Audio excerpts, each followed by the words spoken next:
Jesus was. It is truly a lost world, and it's in Brazil.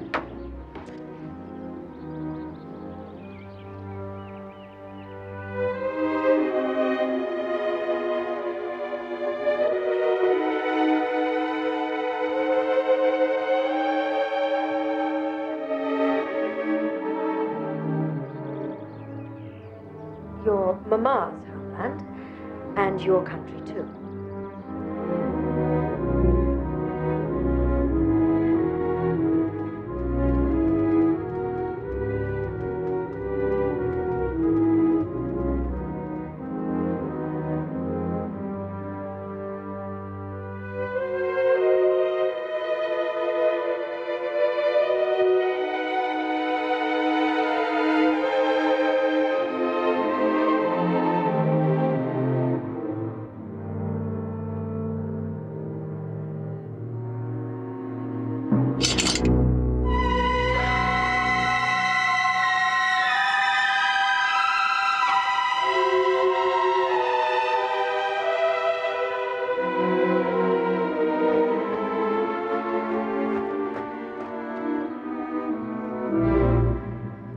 Never allow yourself to love someone too deeply, Mr. Bates. It will destroy you.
So you've come.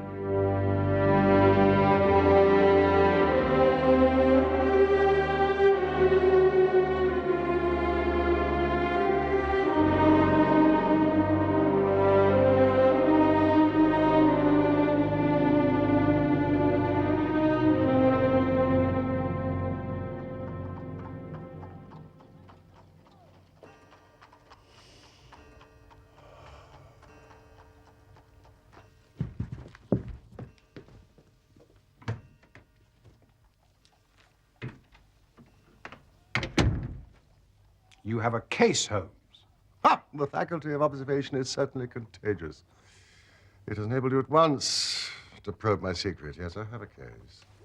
After a month of trivialities and stagnation, the wheels move once more. Might I share it? There's little to share, but we'll discuss it after you consume those 2 hard-boiled eggs with which our temporary cook has favored us.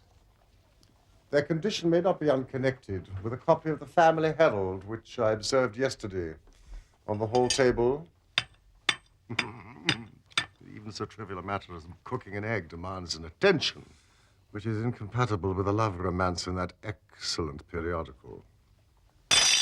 Hope Mrs. Hudson is enjoying her holiday.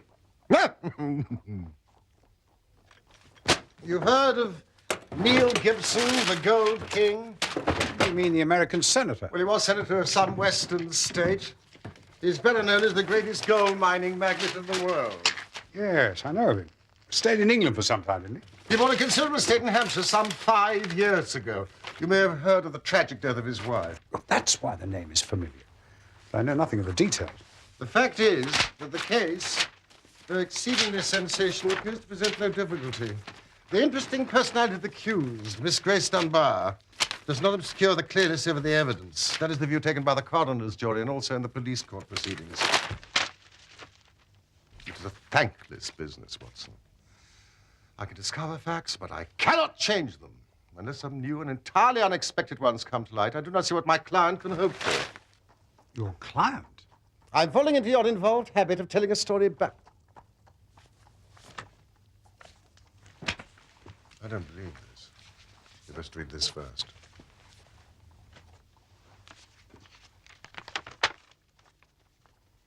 Dear Mr. Sherlock Holmes, I cannot see the best woman God ever made go to her death without doing all that is possible to save her. I can't explain things. I can't even try to explain them, but I know beyond all doubt that Miss Dunbar is innocent. You know the facts. Who doesn't? It has been the gossip of the country, and never a voice raised for her. It's the damned injustice of it all that makes me crazy. That woman has a heart that wouldn't let her kill a fly. Maybe I have a clue and don't know it. Anyway, all I know and all I have and all I am are for your use, if only you can save her. You hardly have time to master all these cuttings, so I must give it to you in a nutshell if you're to take an intelligent interest in the proceedings. Mr. Gibson, as I understand, is a man who married a Brazilian wife, of whom I know nothing, save that she was past her prime, which was all the more unfortunate, as a very attractive governess superintended the education of 2 children. These are the 3 people concerned. The scene is the grand old manor house. As to the tragedy, it takes place across a bridge over a lake, half a mile from the house. The wife was found late at night by a gamekeeper on that bridge. She was clad in a dinner dress and a revolver bullet through her brain. No weapon was found near her, and there was no local clue as to her murder. No weapon near her. Mark that, Watson. Is this too condensed, or can you follow it clearly? No, it's all very clear, but why suspect the governess? In the first place, there was some very direct evidence. The dead woman had a note upon her, making an appointment at the bridge. Touch nothing, Mr. Bates. And signed by the governors. Mr. Gibson sent his farm manager for the police and stayed with the body, insisting that nothing should be removed until the police arrived just after 11. Then, there is the evidence of the revolver with 1 discharged chamber. Miss Dunbar? And a caliber which corresponded with the bullet. Yes, I see it here. It was found in the drawer of her wardrobe. In the drawer of her wardrobe. That's pretty damning. So the 2 juries thought. It is now referred to the assizes in Winchester. And the motive? Mr. Gibson is a very attractive man. If his wife dies, who more likely to succeed her than the young lady who had already, by all accounts, received pressing attentions from her employer? Love, fortune, power, all depending upon one middle-aged man. Ugly, Watson. Very ugly. Nor could she prove an alibi. On the contrary, she had to admit that she was down to the bridge by 9 o'clock. A servant had seen her hurrying there. Well, that really does seem final. And yet, Watson, and yet... Unless I'm mistaken, that is our client, considerably before his time. Gentleman to see, sir? Mr. Neil Gibson. No, sir, not him. His name's Bates, and he looks a bit aggravated. Thank you, Billy. I have only a short time, Mr. Bates. I know Mr. Gibson is coming. I am manager of his estate. Mr. Holmes, he's a villain, an infernal villain. Strong words, Mr. Bates. Well, I have to be emphatic, Mr. Holmes. The time's so limited, I'd not have him find me here for the world. And you're his manager. Oh, I've given him notice. In a couple of weeks, I shall have shaken off his cursed slavery. He's a hard man, Mr. Holmes, hard to all about him. But his wife was his chief victim. He was brutal to her. Oh, yes, sir, brutal. Now, how she come by her death, I do not know. But let me tell you, he made her life a misery. She was a creature of the tropics. A Brazilian by birth, as you no doubt know. Yes, I understand. Please continue. Well, tropical by birth, tropical by nature. She was a child of the sun. And of passion. She loved him as only such women can love. We all felt for her. Hated him for the way he treated her. But he's plausible and cunning. And that's all I have to tell you. Don't take him at face value. There is more behind. Now I'll go. No, please don't detain me. He's almost due. Well, well, well. Mr. Gibson has a nice, loyal household. The warning is a useful one.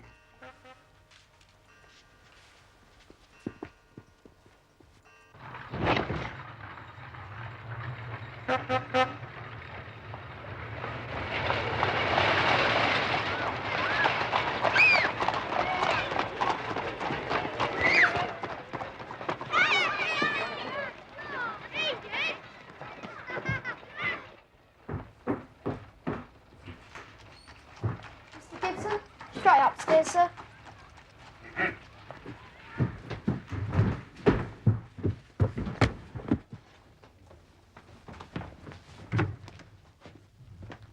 This is my friend and colleague, Dr. Watson.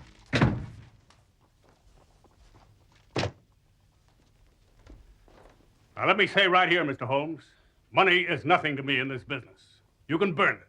If it's any use in lighting you to the truth, this woman is innocent. This woman has to be cleared. It's up to you to do it. Now, name your figure. My professional charges are at a fixed rate. I do not vary them, save when I remit them altogether.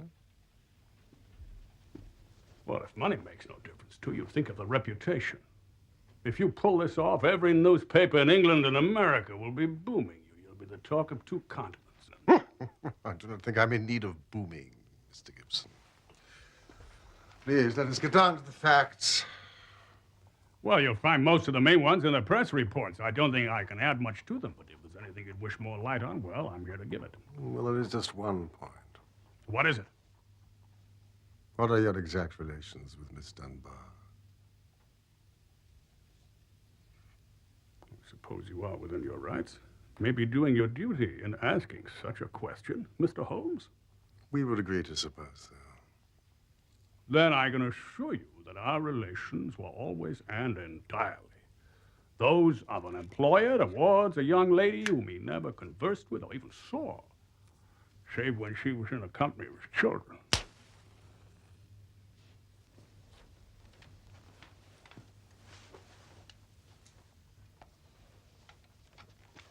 I'm rather a busy man, Mr. Gibson. And I have no time or taste for aimless conversations. I wish you good morning. What the devil do you mean by this, Mr. Holmes? Do you dismiss my case? No, Mr. Gibson, I dismiss you. The case is quite sufficiently complicated without the added difficulty of false information. Meaning that I lie? I tried to express it as delicately as I could, but if you insist upon the word, I will not contradict you. Don't be noisy, Mr. Gibson. I find after breakfast any argument most unsettling. I suggest a little stroll in the open air, and some quiet thought will be greatly to your advantage. I've broken stronger men than you, Mr. Holmes. Nobody crosses me and gets the better of it. So many have said so, yet here I am. Ah, Watson, he has a great deal yet to learn.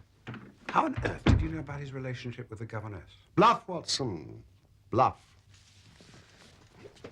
I considered the passionate and unbusinesslike tone of his letter and contrasted it with his manner and appearance. It was pretty clear there was some deep emotion centered upon the accused woman rather than the victim. I bluffed him by giving the impression that I was absolutely certain of it. When in reality you were only suspicious. Do you think he'll come back? He is sure to come back. He must come back.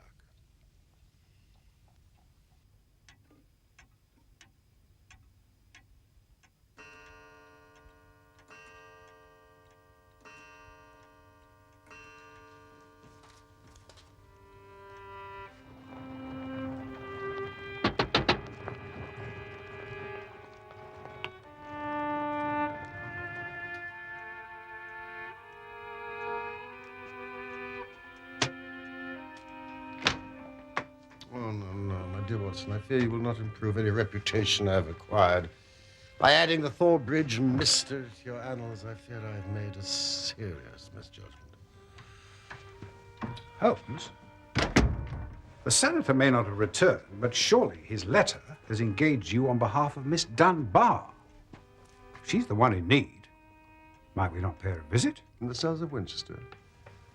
But we require the official permits. well, we have the means to apply.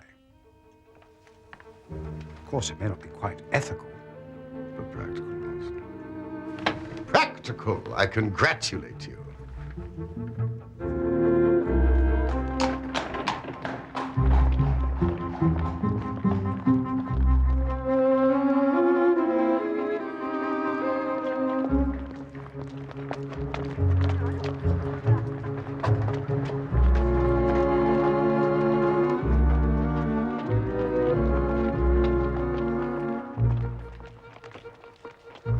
You solved our problem, Watson? Some officious little pipsqueak of a clerk queried both the letter and our Home Office permits. He demanded a personal authorization from Gibson himself. But you sorted it out. Only by the good fortune of meeting her lawyer, Mr. Cummings. He secured a brief audience with her. Mr. Joyce Cummings, a man with a rising reputation that is certainly in her favor.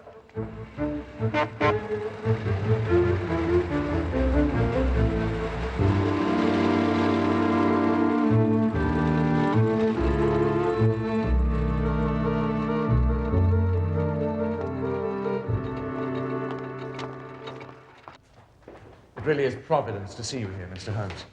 Her trial is in 2 days, and I really am at my wit's end to find any evidence to save her. She'll admit to writing the note and keeping the rendezvous with Mrs. Gibson. She has little choice, but beyond that, I've advised her to reserve her defense. Quite so.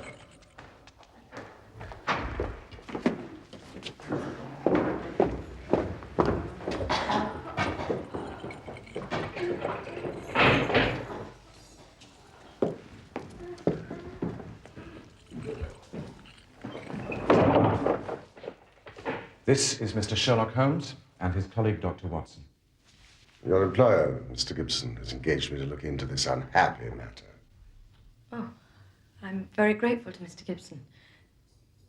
It is incredible that the charge against me has been sustained. I thought the whole thing would clear itself up in the police court. My dear young lady, I beg of you to have no illusions. Mr. Cummings here will assure you. All the cards at present are against you. Mr. Gibson is convinced of your innocence, but it would be a cruel deception to pretend that you're not in very great danger. I will conceal nothing. What were the true relations between you and Mr. Gibson's wife? Herman! How dare you take this liberty, Mr. Holmes? Mr. Gibson. And you, Cummings. I did not engage you, sir, to conspire against me. These men are here under false pretenses. I did not authorize their visit. They're deceivers. I demand their removal at once. You've made a disturbance, Mr. Gibson, worthy of bedlam. I'll have you crushed for this, Holmes. Or it'll profit you nothing. Mr. Holmes. We are leaving, Superintendent. Mr. Cummings, for the moment, Miss Dunbar. You must put your faith in Sherlock Holmes. I'm sorry. Mr. Ferguson. Ah. There is an excellent exhibition of the museum across the street. I recommend it to you. The museum closes at 5. I hardly think it's a matter of a charge, Superintendent. A misunderstanding.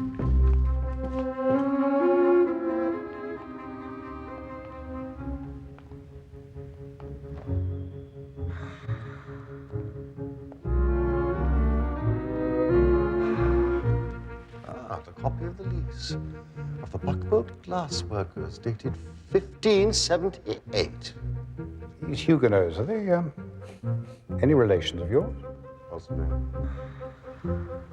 Monsieur Henri de Portal and his paper-making of Leverstoke. They've had the manufacture of banknotes for over 100 years. It's good to know that there's money somewhere in your family.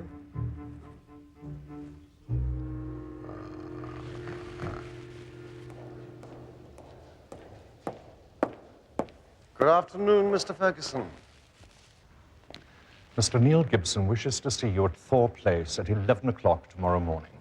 This evening will be more convenient. The morning, 11 o'clock, Mr. Holmes. Will the motor be sent for us? There is a train which will take you to Thor Village. Mr. Gibson is a busy man. He expects punctuality.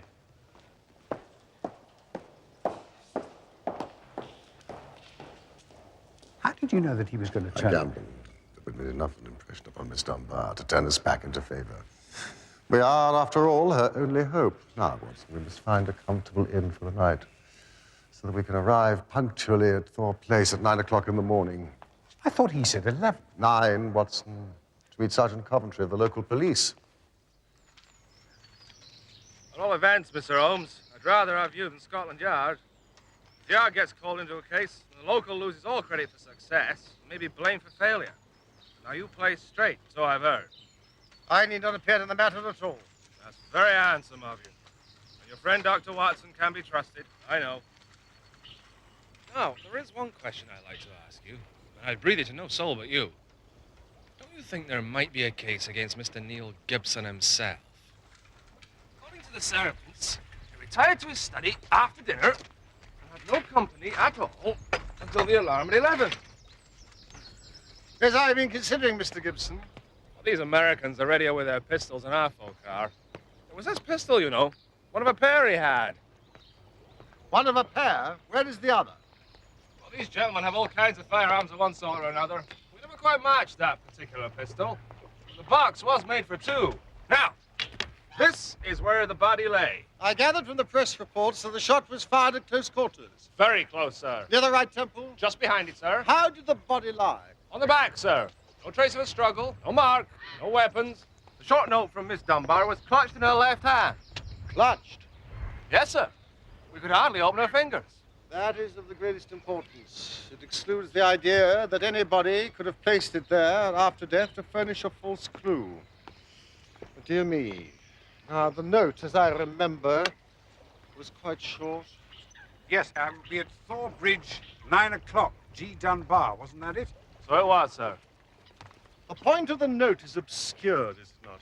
Well, sir, it seemed, if I may be bold as to say, sir, the only really clear point in the whole case. Assuming the note is genuine, she certainly received it some time before, say an hour or two. Why was she then clasping it in her left hand? She had no need to refer to it in the interview. Does not that seem remarkable? Well, sir, as you put it, perhaps it does.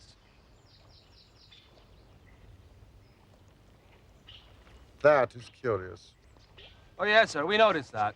I expect it to be done by some passerby. Yeah, it took some violence to do that.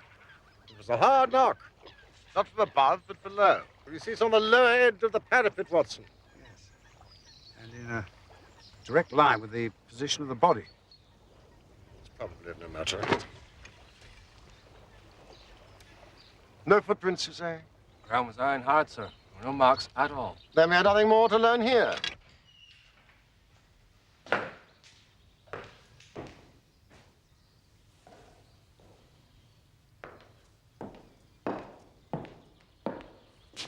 You are early, Mr. Holmes.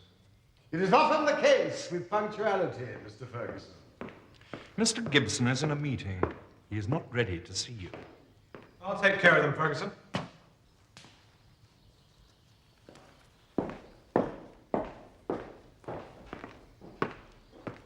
I'm very glad to see you, gentlemen. As we are a little early, perhaps we could see the gunroom.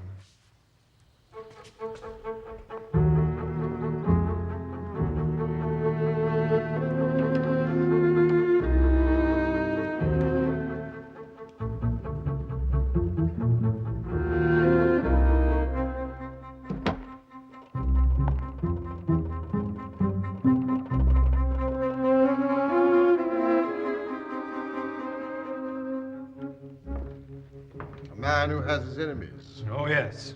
If you knew him and his methods. He sleeps with a loaded revolver in a drawer by his bed. He's a man of violence, sir.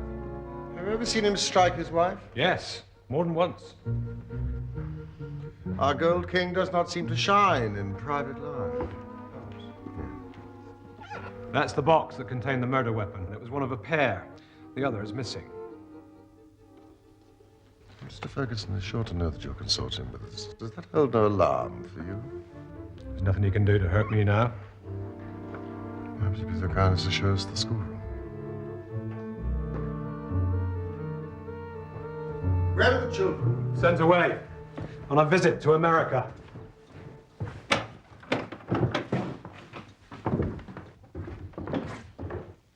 All Highlanders.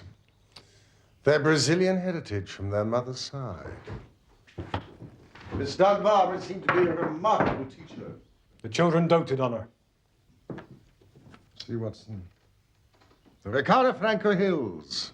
See those unscalable cliffs, which time and the foot of man had never touched, where monsters from the dawn of history might still roam. That's Martins, the Indian hunter. You know about him. His victims, women and children. Pitiful. Would you say that Maria Gibson was jealous of Miss Dunbar and her influence over the children? There was no love lost between them. But that was because she could see her husband was under the lady's spell, too. Get out of here, Bates!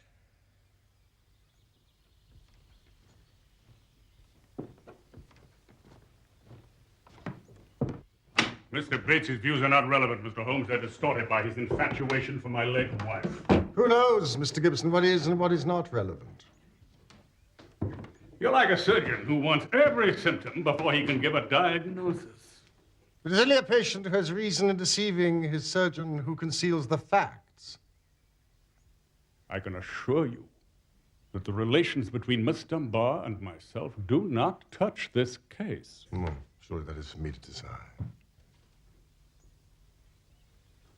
Most men have a little private reserve in some corner of their souls where they don't welcome intruders. You burst suddenly into mine. What is it you want? The truth.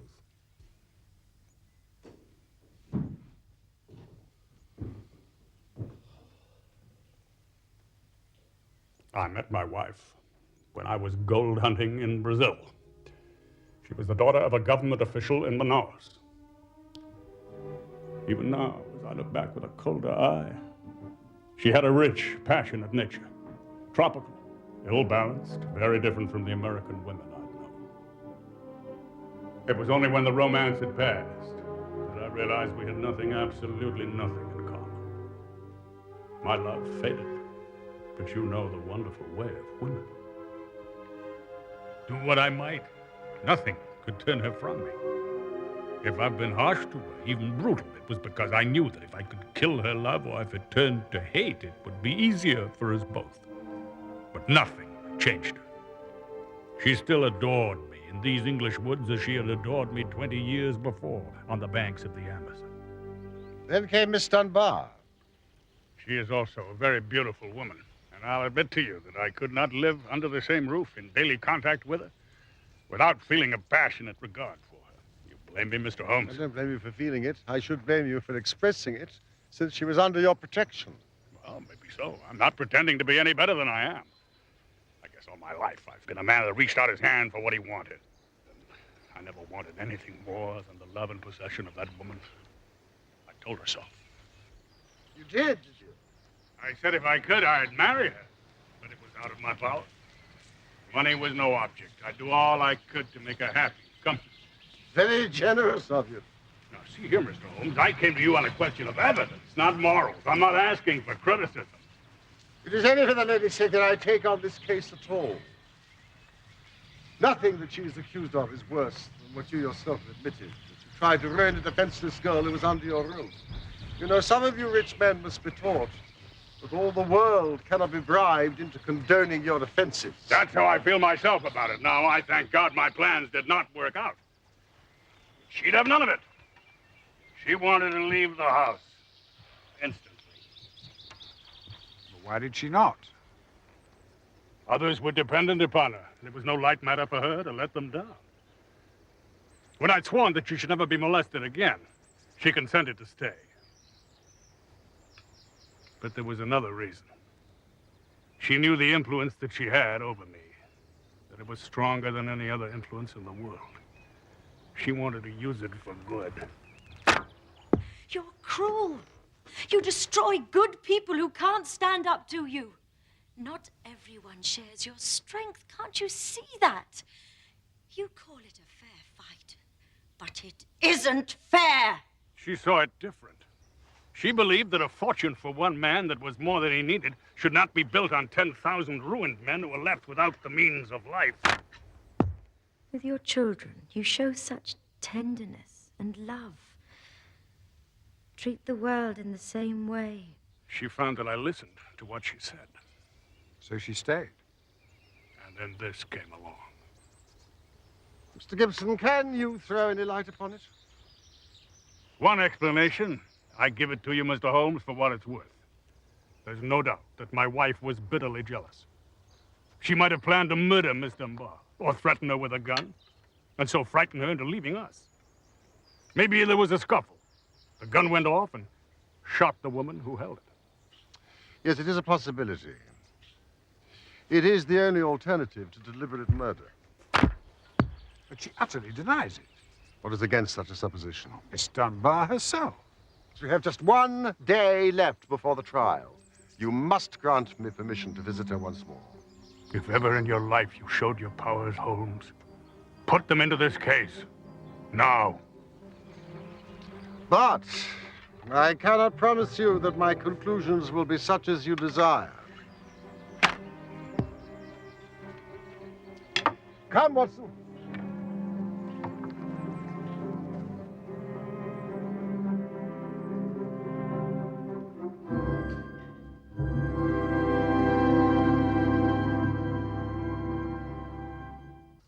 We have several vital questions to ask this young lady, and I must confess that the case would seem to be a very black one against her if it were not for one thing.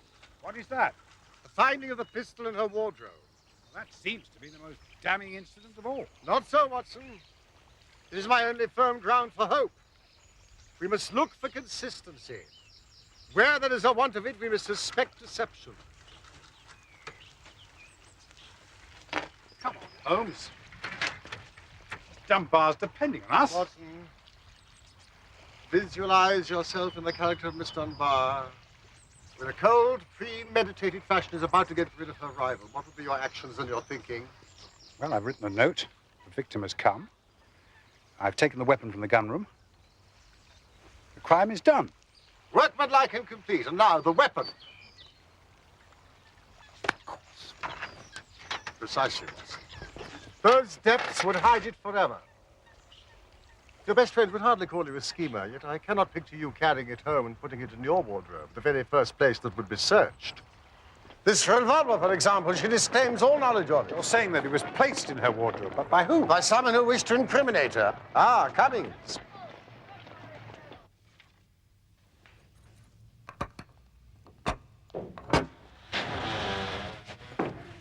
Ah, Miss Dunbar, we have had lengthy conversations with Mr. Gibson, and he has informed us of your relations with him and of your innocence in the matter. But you need not pain yourself with that part of the story. But we do need to know something of your feelings towards Mrs. Gibson. I had no wish to wrong Mrs. Gibson. But she loved her husband so vividly in a physical sense that she could hardly understand the mental, even spiritual tie which held him to me. Or imagine that it was only my desire to influence his power for good which kept me under his roof. I can see now that I was wrong to stay. Nothing could have justified me in remaining where I was a cause of such unhappiness. My client may be loath to mention it, but she has managed to persuade Mr. Gibson to finance a mission of mercy to resettle tribes, in particular the Bororo Indians, who have fallen victim to unscrupulous gold and rubber prospectors. The venture is thriving. We saw your pictures in the schoolroom. Like so many of those warrior Indians, Mr. Gibson can sometimes give people a misleading impression. Now, Miss Dunbar, will you tell us exactly what happened that evening? I received a note from Mrs. Gibson in the morning. It implored me to meet her at the bridge after dinner. This note, did you keep it? No, she asked me to destroy it and to hide my answer at the sundial in the garden. I saw no reason for such secrecy, but she was very much afraid of her husband, who treated her with a harshness for which I frequently reproached him. I can only imagine that she did not wish him to know of our interview. Yet she kept your reply very carefully. Yes, I was surprised to hear she had it in her hand when she died. Well, what happened then? She was waiting for me. So, you have come. Never did I realize till that moment how much she hated me. Apesar dos seus ares de importância, você é uma putinha barata, viu? She was like a madwoman. I think she was mad, with the deep power of deception which insane people may have. You're cruel. You have no heart. You don't know how to love. You have no passion. How else could she have met me with unconcern every day? Sua puta She inglesa. was standing there on the bridge, shrieking her curses at me. English whore. Eu amaldiçoo o dia em que você nasceu. I curse the day that you were born. And yet, presuming that you met her death shortly after you left, you heard no shot. No, I heard nothing. I was so agitated and horrified by her terrible outbreak that I rushed to get back to the peace of my own room. I was incapable of noticing anything that happened. Your own room. Did you leave it again before the next morning? Yes. When they brought the poor creature back to the house.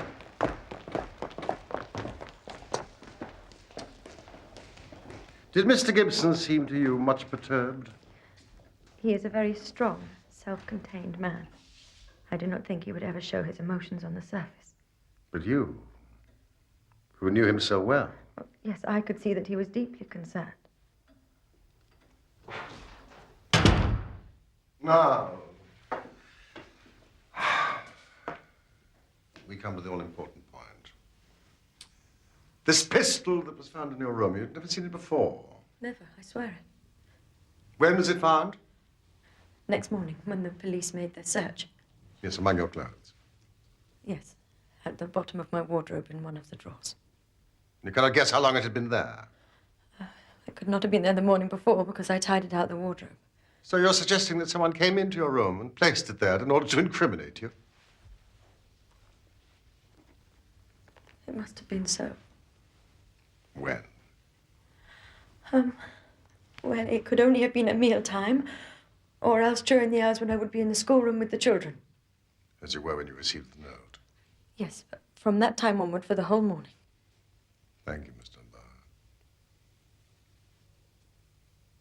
Is there any other point which could help me in my investigation? I can think of none. Holmes, might I have a word with you in private? Forgive me, Miss Dunbar.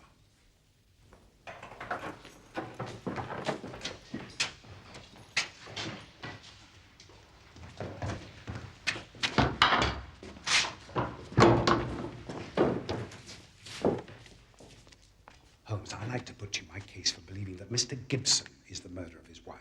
We have a man who, by his own admission, is used to breaking people who stand in his path. Well, his wife stood in his path, but then Miss Dunbar rejected him. Now, what better than to kill the one and incriminate the other? To kill the two birds with the one stone, so to speak.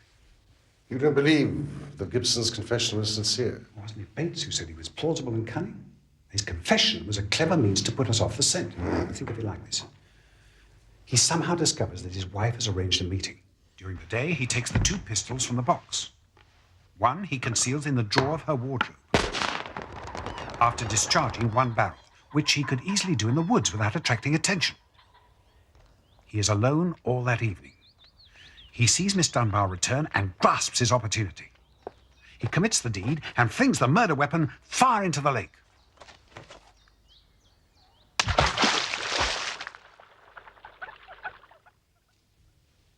Holmes? Holmes! Watson, I've been sluggish in mind and wanting in that mixture of imagination and reality which is the basis of my art. You have put me entirely to shame. You will be hearing from me, Mr. Cummings. With the help of the God of Justice and my colleague, Dr. Watson, I will give you a case that will make England ring. Miss Dunbar, you have my assurance that the clouds are lifting and that the light of truth is breaking through. Come, Watson, come. We need our good friend, Sergeant Coventry, a ball of stout twine and a grappling hook. Grappling hook?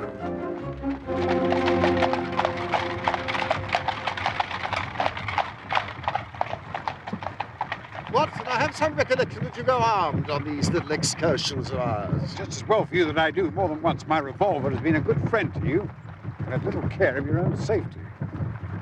Yes, I am inclined to be absent-minded in these matters. Do you have your revolver on you?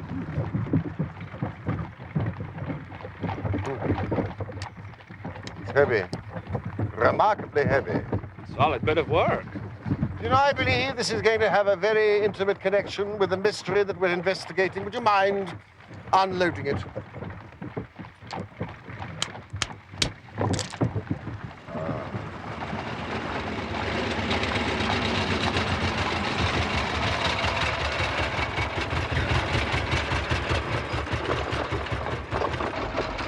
Will you be at home this evening, Mr. Gibson? I should have some news for you. You have half a day, Mr. Holmes.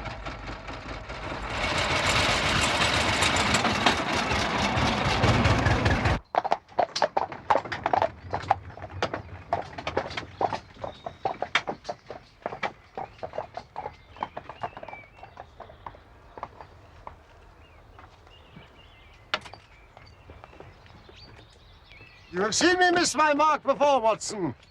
I have an instinct for such things, but it has sometimes played me false. We can but try. We both tell exactly where the body lay. Your theory about the Gold King, though admirable in its psychology, did not quite adhere to the facts. Visualize yourself in the character of a woman who, in a cold, premeditated fashion, is about to get rid of a rival. I mean, of course, Mrs. Maria Gibson. For all your deductions about Gibson being the perpetrator of this crime, substitute his wife. Imagine that it was she who took the pistols from the gun room, who fired the single shot in the woods, who placed the gun in Miss Dunbar's wardrobe. Cold, crafty, premeditated, down to the last detail. Now for it.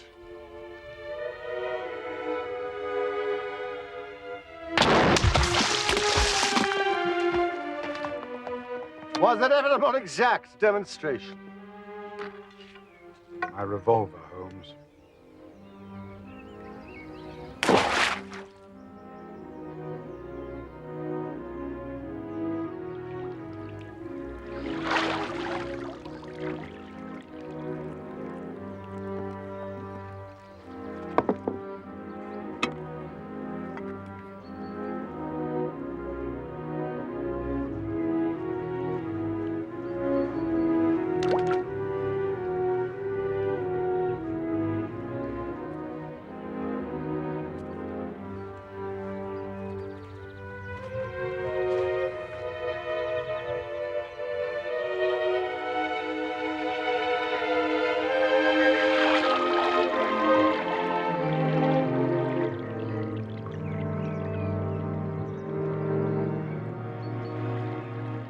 A vindictive woman, a creature of the tropics, passionate, ill-balanced.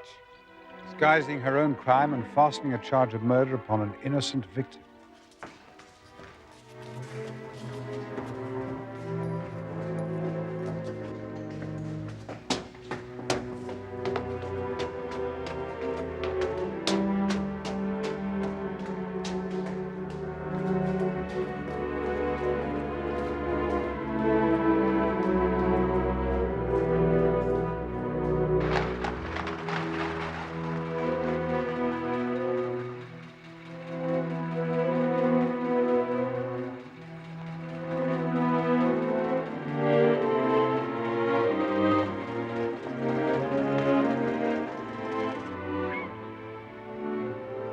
You have helped a remarkable woman, Holmes, and a formidable man.